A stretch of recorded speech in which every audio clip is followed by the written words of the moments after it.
क्या आपके जोड़ों में दर्द रहता है? क्या आपको चलने फिरने में कठिनाई महसूस होती है? क्या जब आप सुबह उठते हैं आपको घुटने में दर्द सा महसूस होता है? क्या आप जब चलते फिरते हैं आपके घुटनों में कट-कट की आवाज़ आती है? अगर हाँ, तो आज का ये वीडियो आप लोगों के लिए बहुत ही लाभदायक होने वाला है। आज मैं बताने जा रहा हूँ आपको कि अगर आपको इस तरह की दिक्कत है, इसका आप कैसे समाधान पा सकते हैं। मैं डॉक्टर कुमार भानु प्रताप अपने YouTube चैनल में आप लोगों का स्वागत करता हूँ। आज हम बात करेंगे ऑस्टियोआर्थराइटिस के लक्षण, कारण और समाधान के बारे में। इस वीडियो के अंत तक आप जरूर देखें, क्योंकि इसमें मिलेंगे कुछ ऐसे ज़बरदस्त उपाय जो आपके दर्द को हमेशा के लिए खत्म कर सकते हैं। तो आज हम बात करेंगे कि ऑस्टियोआर्थराइटिस क्या है। ऑस्टियो मीन्स होता है बोन और आर्थराइटिस मीन्स होता है उसमें सूजन, दर्द हो गया। अगर आपके बोन में, ज्वाइंट में सूजन हो गया, दर्द रहता है, तो इसे हम ऑस्टियोआर्थराइटिस कहते हैं। ऑस्टियोआर्थराइटिस यह एक डिजेनरेटिव डिजीज है, यानी कि इसमें आपका क्या होता है, ज्वाइंट का जो कार्टिलेज होता है धीरे धीरे किसी न किसी कारण से घटते जाता है, जिससे आपके ज्वाइंट के अंदर की जो हड्डी को आपको कवर करती है वो कार्टिलेज धीरे धीरे घिसने लगती है। इसके कारण क्या होता है, आपकी हड्डियां जो है आपस में रगड़ खाने लगेगी, एक दूसरे से वो टच करने लगेगा, जिससे क्या होगा, आपको जोड़ों में दर्द होने लगेगा, उसमें अकड़न होने लगेगा, उसमें स्टिफनेस मालूम पड़ेगी, आपको सूजन होगी। यह आमतौर पर घुटनों, कमर, गर्दन और कुल्हों को प्रभावित करती है। ऑस्टियोआर्थराइटिस क्या ये बुजुर्गों को तक ही सीमित है? क्या ये पूरी तरह से ठीक हो सकती है? और क्या इसमें होम्योपैथिक में इसका इलाज संभव है? आज हम इसी बात सबका इस वीडियो में हम लोग जानकारी पढ़ेंगे। तो मैंने बताया ऑस्टियोआर्थराइटिस क्या है। यह एक डिजेनरेटिव डिजीज है, यानी कि उम्र के साथ साथ क्या होता है, इसमें जो या अन्य किसी कारण से इसमें जो दो बोन के बीच में जो एक हड्डी, जो दो बोन के बीच में जो इसको सपोर्ट करता है, दो बोन को जो ज्वाइंट करता है, जिसे हम कार्टिलेज कहते हैं, जो क्या होता है धीरे धीरे इसमें घिसने लगती है, और जिससे क्या होता है हड्डियां आपस में क्या होता है रगड़ खाने लगती है और इसमें दर्द पैदा होने लगता है। तो आज हम बात करेंगे इसके क्या लक्षण हैं। अगर आपको ऑस्टियोआर्थराइटिस हो गया, क्या इसके लक्षण दिखाई पड़ते हैं। इसमें आपको जोड़ों में दर्द, विशेषकर चलने फिरने में या उठने में आपको दर्द महसूस होगा, घुटनों में और भी कई तरह के ज्वाइंट में। सुबह उठने पर आपको जोड़ों में जकड़न मालूम पड़ेगा। यह जकड़न आपको आधा घंटा से 1 घंटा 2 घंटा तक भी रह सकता है। उसके बाद आपको सूजन महसूस होगा, जो उस जगह पर आपको सूजन, लालिमा, टेंडरनेस, रेडनेस मालूम पड़ेगा। उसके बाद अगर आप चलेंगे तो इसमें कट-कट की आवाज़ आती है। उसके बाद चलने फिरने में आपको दिक्कत महसूस होगी। जिस तरह से आप फ्रीली चलते फिरते हैं उस तरह से आप इसमें चल नहीं पाएंगे। उसके बाद होगा आपका, अगर आप इसको धीरे धीरे नज़रअंदाज करते हैं तो ये आगे चल के क्या होगा, आगे चल के ये दिक्कत आपका एडवांस स्टेज में जा सकता है, जिससे क्या होगा, वहाँ का बोन आपका डिफॉर्मिटी करेगा, बोन ग्रोथ होने लगेगा और आपका चलना फिरना भी बहुत हद तक कम हो सकता है। और अगर हम बात करेंगे कि इसके कितने स्टेज होते हैं, इसको मुख्यतः 4 स्टेज में बांटा गया है। फर्स्ट स्टेज में जो आपको ऑस्टियोआर्थराइटिस होगा, ज्वाइंट का जो डिजेनरेटिव कंडीशन होगा, वो मात्र 10% होता है। इसे माइल्ड डिजेनरेटिव कहा जाता है। ये माइल्ड है, ये हल्का है, ये आसानी से रिकवर हो जाता है। सेकेंड है इसका मॉडरेट कंडीशन में क्या होगा, ज्वाइंट के में आपका स्पेस में जो क्या होगा, स्पेस आपका एकदम सिकुड़ने लगेगा, नैरोइंग स्पेस लगेगा, स्पेस कमने लगेगा। ये आपका मॉडरेट कंडीशन है। और एडवांस कंडीशन में क्या होता है, स्टेज 3 में ये आपका गैप, कार्टिलेज में क्या होगा, गैप मालूम होने लगेगा। और फोर्थ स्टेज जो कि काफ़ी सीवियर कंडीशन है, एडवांस बहुत ही खतरनाक कंडीशन होता है। इसमें क्या होता है, ज्वाइंट का जो है 60% यानी 60% क्या होता है, कार्टिलेज इसका समाप्त हो जाता है। अब हम बात करेंगे कि इस तरह का दिक्कत क्यों होता है, क्या इसके कारण हैं। तो सबसे बड़ी बात है एज फैक्टर। 50 वर्ष की उम्र के बाद ये धीरे धीरे क्या होता है, कार्टिलेज डिजेनरेट स्टार्ट होना लगता है, उसमें घर्षण, घिसना स्टार्ट होने लगता है, घिसना स्टार्ट हो जाता है। ये एज फैक्टर है, उम्र के साथ साथ धीरे धीरे ये होता ही है।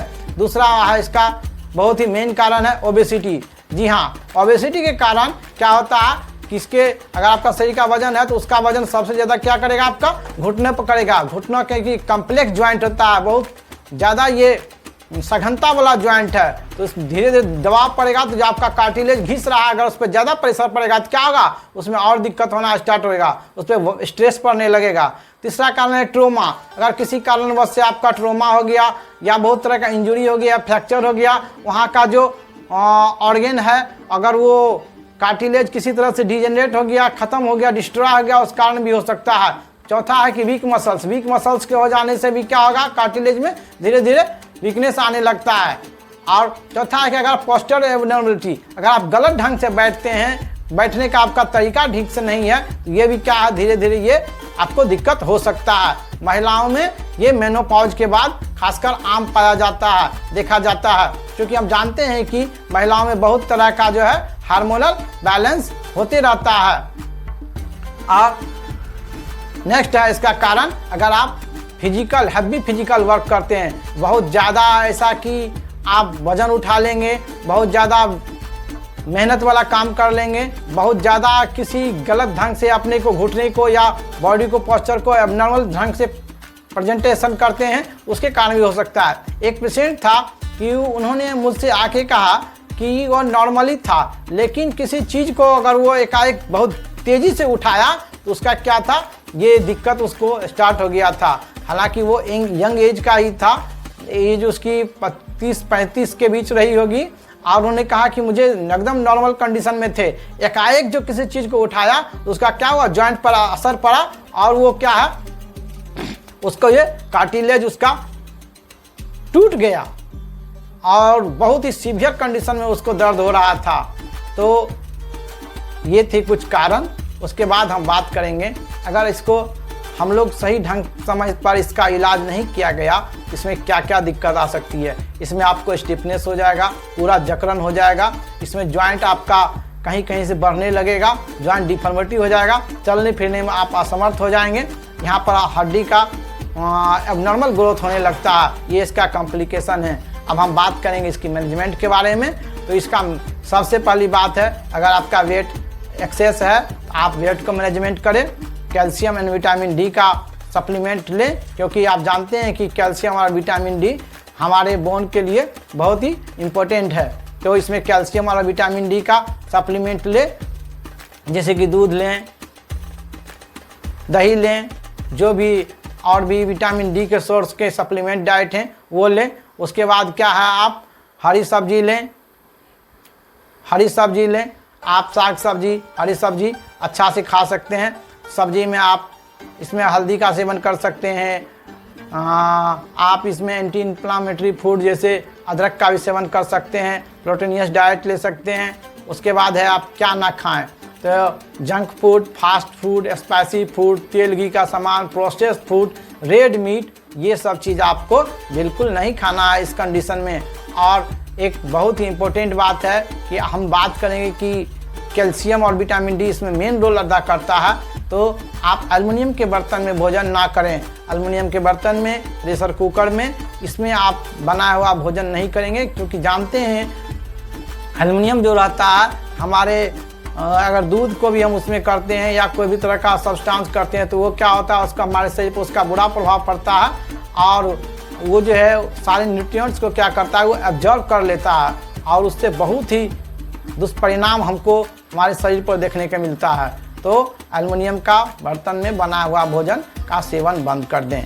और अगर हम बात करेंगे कि इसमें होम्योपैथिक में इसका क्या उपाय है, इससे फर्स्ट वाली वीडियो में मैंने आपको ऑस्टियोआर्थराइटिस के टॉपिक वीडियो में बहुत सारी होम्योपैथिक के बारे में, मेडिसिन के बारे में बताया था। आज हम बात कर रहे हैं कि हमारे संस्था की एक बहुत ही इम्पोर्टेंट मेडिसिन है, आप जिसका नाम है आर्थोक्योर। आर्थोक्योर ये ऑस्टियोआर्थराइटिस की कंडीशन में बहुत ही इसका बेस्ट रिजल्ट देखा गया है, और हमारे संस्था में ये पिछले 25 वर्षों से ये तैयार की जा रही है। इसका नाम है रूमाक्योर मेडिसिन, रूमाक्योर। इसे आप 20 बूंद दवा आधा कप पानी मिला के, बहुत ज़्यादा दिक्कत है, आपको दर्द है तो 20 बूंद सुबह, 20 बूंद शाम खाएं, और अन्यथा अगर हल्का फुल्का दिक्कत है तो 20 बूंद एक बार लें। उसके बाद है आपको ऑस्टियोटोन टेबलेट 4 टेबलेट आपको 2 बार खानी है, हल्की सुसुम पानी के साथ। और तीसरी बहुत ही अच्छी मेडिसिन है अर्थोक्योर। अर्थोक्योर को आप 20 बूंद सुबह खाली पेट में रोज खाएंगे। और नेक्स्ट मेडिसिन है इसमें आपको pain killer, pain relax vial. Pain relax vial आपको जहाँ पर दर्द है वहाँ पर धीरे धीरे आप इसको मसाज करेंगे, मालिश करेंगे।